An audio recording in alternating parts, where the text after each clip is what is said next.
Hi there. So today I want to share with you some highlights of some things that have really helped me be able to get out of the doom and gloom, strolling through all the things that make me feel like I can't do anything. And have actually really given me a lot of life. So I have been finding really difficult at times to stay out of the scrolling. And so anyway, we're going to go through 7 tips that I have found to be really helpful, and I'll try to sort of unpack this. Went to a session recently, got gave myself a moment. Actually, one of the first things that I would say is I planned something months ago, and I got to go to this conference that I had paid for a long, long time ago. And initially, before I left, I was thinking, oh, if I could get my money back, it would, I would be so happy just because of everything that's happening. But I was there, and all of the gems, all of these ideas, just getting away was so very helpful. So again, just to say quickly, thank you for joining my channel. I am all about helping people find a way, and even for myself, letting go so we are not dragged. And so these tips are actually part of what I think can help us in that journey in moving forward. So I've got 7 of them, and I'm just going to share with you what they are. Okay. So the first one actually came not from the conference, but from being on the plane and watching a master class. So if you have not signed up for master classes, at least when I am on Delta, I love it. It's so good to like just get a little bit of a taste of something and like kind of be reminded. So there's one story. This is Melanie Hobson. And she's talking about strategy, and there's a story that she shared about getting through a difficult financial crisis. And so I want to talk about a couple pieces that really resonated with me. One, I studied in Chicago. I know what it's like to live in Chicago. And so the story that she shared is like when you're in a blizzard and the weather is just like terrible, what do you do? And the question, the way that you keep moving, the way that you get through that blizzard is to not look at the storm, but to watch your feet. And I can, when she shared that story, I thought about being on Lakeshore Drive, trying to get to class, and it's a blizzard where the snow is just coming. I couldn't see if I was getting on the right bus. And we're following this line. I get on the bus. It's the wrong bus. But I was okay because, I got a moment to like shake off and like, get out of the snow and just get off the bus and get back on the right bus. And the point with this is that you have to watch your feet, you have to keep moving, and it wouldn't have served me well to not have kept moving, right? That's the whole point. And it also doesn't do us well to just get focused and over focused on the overwhelm. So I want to encourage you in whatever place you are in your life. All of us are going to hit places in our lives where things feel dark or difficult or overwhelming. And that one of the things that we can do and should do, especially right now, is to just sort of, get focused, not put our head down and hide, because that's not helpful, but to watch your feet and keep moving, which allows you to be agile when you need to be agile and move with whatever is in front of you, to go around it, to go behind it, whatever that might be. And the other thing that I think about with that is that there usually are people following you. So if you stop, then that like creates this whole like jam. So be careful, take it easy. I'm not saying speed, but I am saying like keep moving. So that was my first tip, watch your feet. The second tip that I got from this session that I got to go to is that community is everything.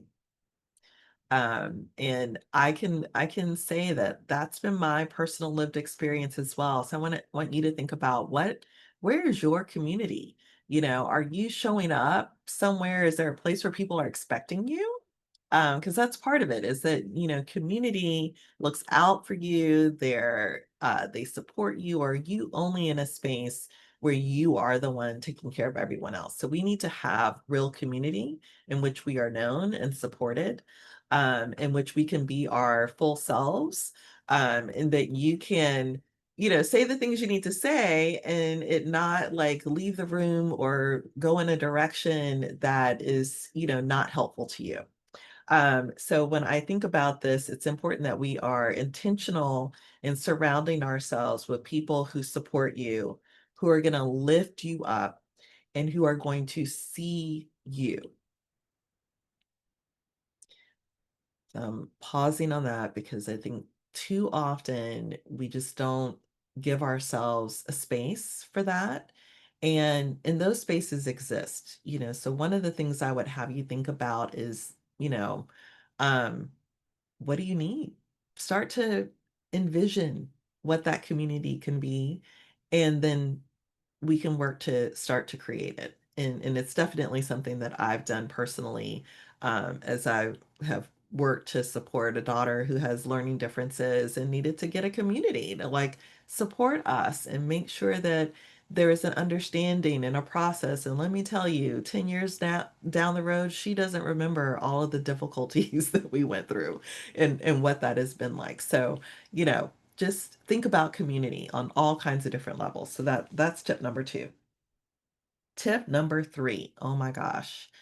So I have to do you know, give all like credit to Fawn Weaver. So we'll make sure to put a link in here so you can find out more about her. But she was a speaker, and one of the questions that was asked to her really highlighted that this is a tip I think all of us can really you know, benefit from. And it is about what it means to actually take a pivot. And too often we're talking about pivoting, pivoting, pivoting. And what we're really doing is turning around. What we're really doing is running away back to our place of excellence and not toward and focused on our place of genius. And so if you're not familiar with some of those terms, like we could talk more about that, comment, I'll make sure to talk more about it. But in this, the point here is when you pivot, that means that the goal has not changed. So you are still trying to get the ball in the basket, right? It's just that the play you thought you were going to do, the strategy you thought you were going to, you know, move toward, you have to change, but your goal is still the same. You are still putting the ball in the basket. And I will tell you for myself that I was in a space of starting to make a turnaround and saying, well, maybe that's not the goal I was supposed to be working toward. And fortunately, faith and integrity are like my two main values. And I was able to come back to actually, this is what I know I should be doing.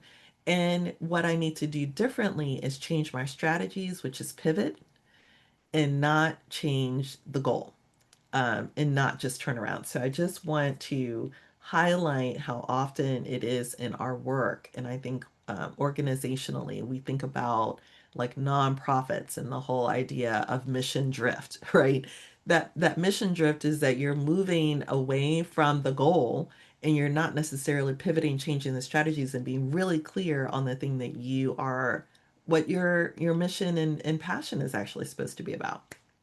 So, when you face an obstacle, what I want you to do is be able to focus on that goal, which actually helps us think about to do that. Having community makes a difference, and being able to not get overwhelmed and focused in the storm and actually watch your feet. So those things go together.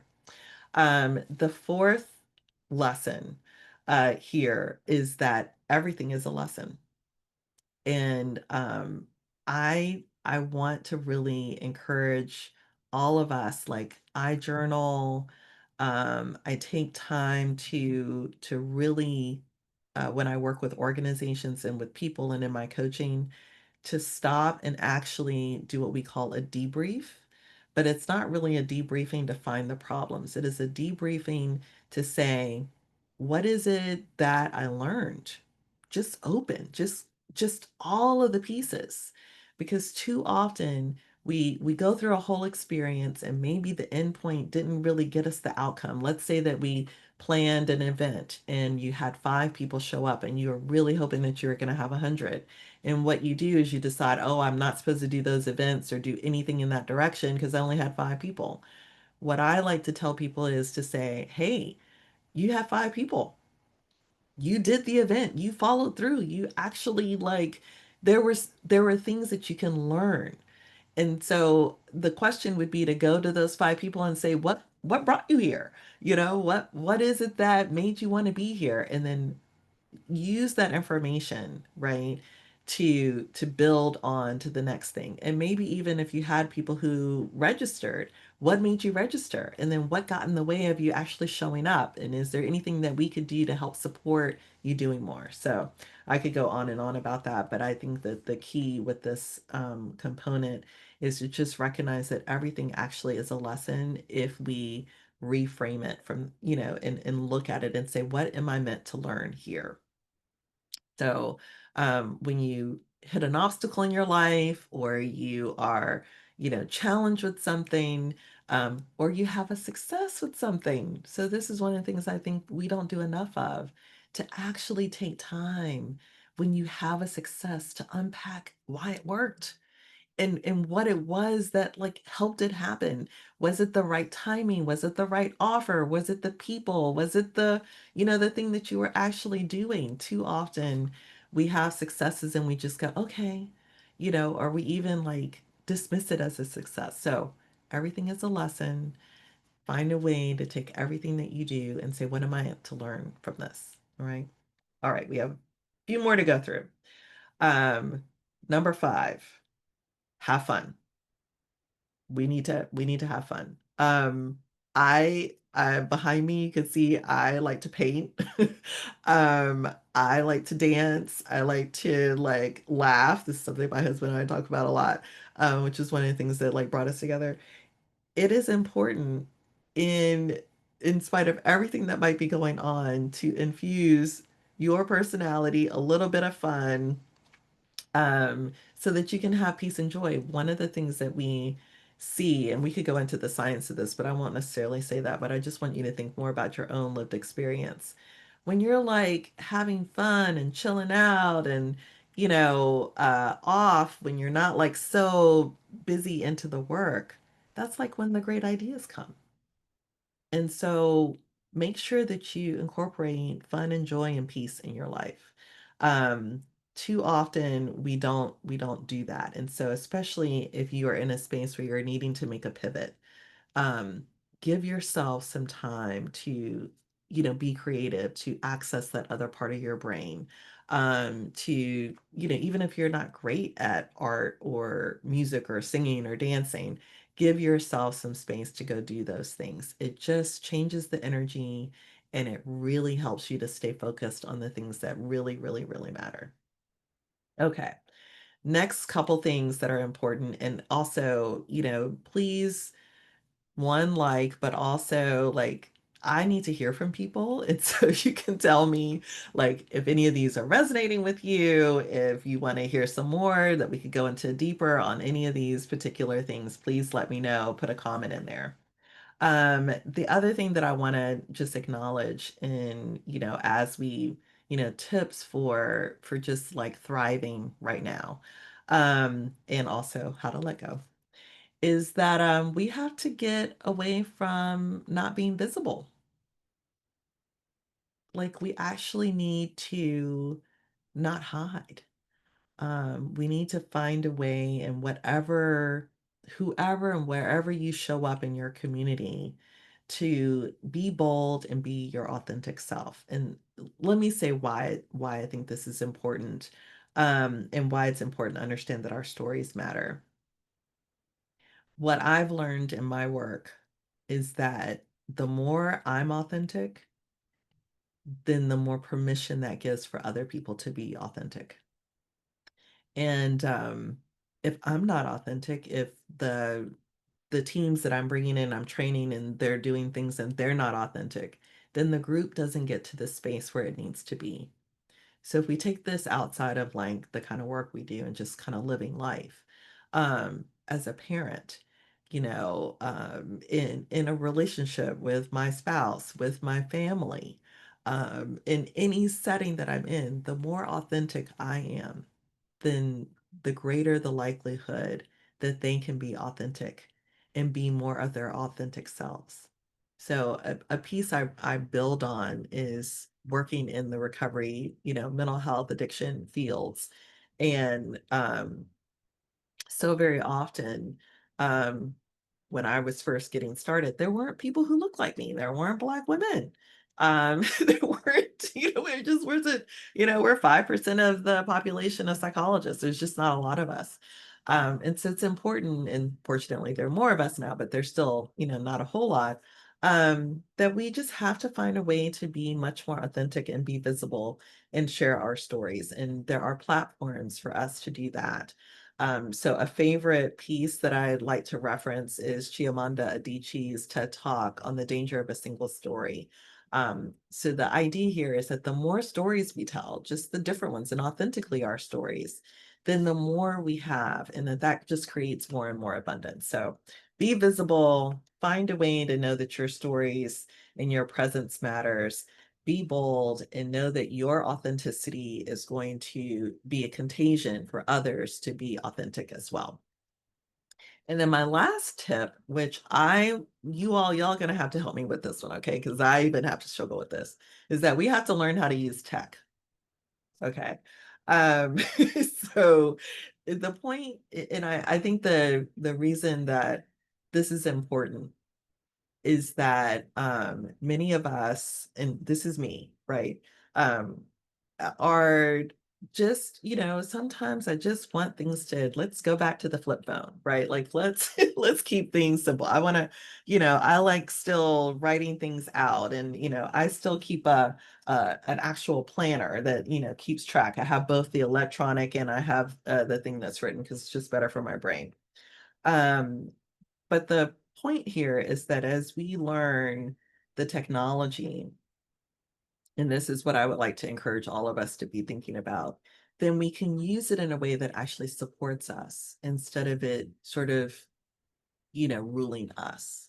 And so I am looking to show up more here. I'm going to find a way to to keep practicing and use other technologies that are out there. I'm also going to talk more about it. I think that we are not taking enough time to learn how technology is, one, hacking our brains, but also what we can do to have it work in the other direction. There are a lot of ways that we can really imagine and envision using our technology in a way that is pro-social and supportive instead of driving us, that it can be a support to us. So wanted to mention those couple things. These are just some tips, and, the theme I want you to think about all the way through this is that sometimes we need to let go, right, of the ways we've always done stuff. You hear that all the time. Well, I've always done it that way. This is a chance to find out why and to see if is it continuing to serve you, to go back to one of the other tips that everything is a lesson. So what is that meant to tell you? What is that meant to teach you? So I will be have a little tip sheet that I'll have on my website that'll highlight some of these tips as well. I look forward to hearing in the comments any suggestions or what's resonating with you, and how you're doing with making a pivot instead of turning around, or what you're doing to cultivate fun and joy and peace. And finally, how are you making sure that you're sharing your story and being visible?